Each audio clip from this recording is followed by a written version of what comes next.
Di sini saya akan menjelaskan materi dari kelompok saya mengenai pengembangan karir. Apa itu pengembangan karir?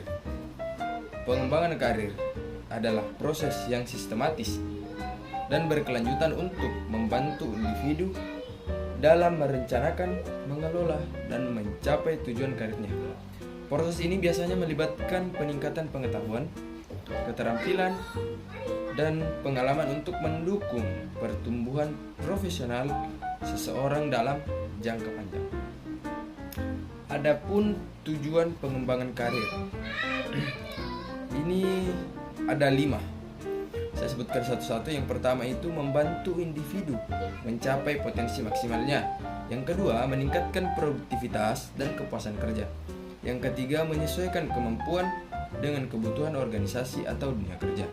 Yang keempat, menyiapkan individu untuk promosi atau perubahan peran. Dan yang kelima, meningkatkan daya saing di pasar kerja. Komponen utama pengembangan karir. Yang pertama, pemahaman diri. Ini dibagi menjadi 2. Mengenali kekuatan, kelemahan, minat, dan nilai-nilai pribadi.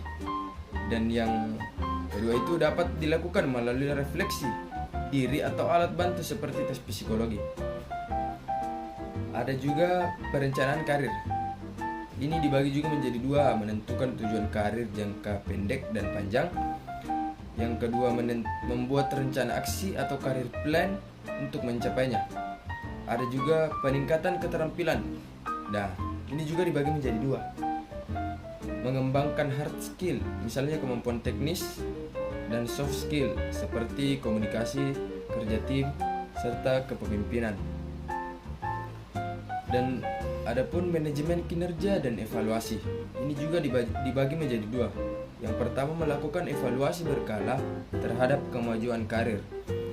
Yang kedua, menyesuaikan strategi karir berdasarkan feedback hasil yang dicapai. Dan yang terakhir, mobilitas karir. Ini juga dibagi menjadi 2 ya. Proses berpindah posisi, naik jabatan atau pindah bidang kerja. Dan yang kedua itu melibatkan kesiapan individu dan peluang yang tersedia. Adapun juga peran pihak yang terkait seperti individu. Individu ini bertanggung jawab atas perencanaan dan pengembangan dirinya. Yang kedua, ada perusahaan atau organisasi menyediakan program pelatihan, coaching, serta jenjang karir. Yang ketiga itu ada konselor karir. Ini memberi arahan, evaluasi, dan saran berdasarkan profil individu. Ada juga manfaat pengembangan karir, yaitu ini dibagi menjadi 2, bagi individu dan bagi organisasi. Saya sebutkan bagi individu dulu. Yang pertama itu meningkatkan motivasi dan kepercayaan diri. Yang kedua, memperluas peluang kerja. Yang ketiga, meningkatkan keseimbangan kerja dan hidup.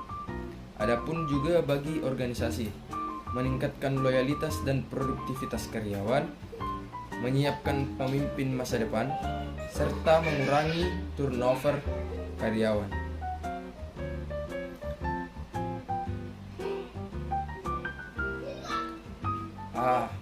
Dan yang terakhir saya mau sebutkan itu proses pengembangan karir. Proses pengembangan karir terbagi menjadi 5 bagian ya. Ada eksplorasi karir. Ini biasa dilakukan pada tahap awal, biasanya sekolah atau kuliah. Mencari tahu minat, bakat, dan berbagai pilihan karir. Contoh mengikuti magang, tes minat bakat, seminar profesi.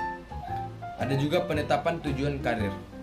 Ini menentukan tujuan jangka pendek misalnya 1-3 tahun dan jangka panjang 5-10 tahun. Contoh, menjadi supervisor dalam 3 tahun, menjadi manajer dalam 7 tahun.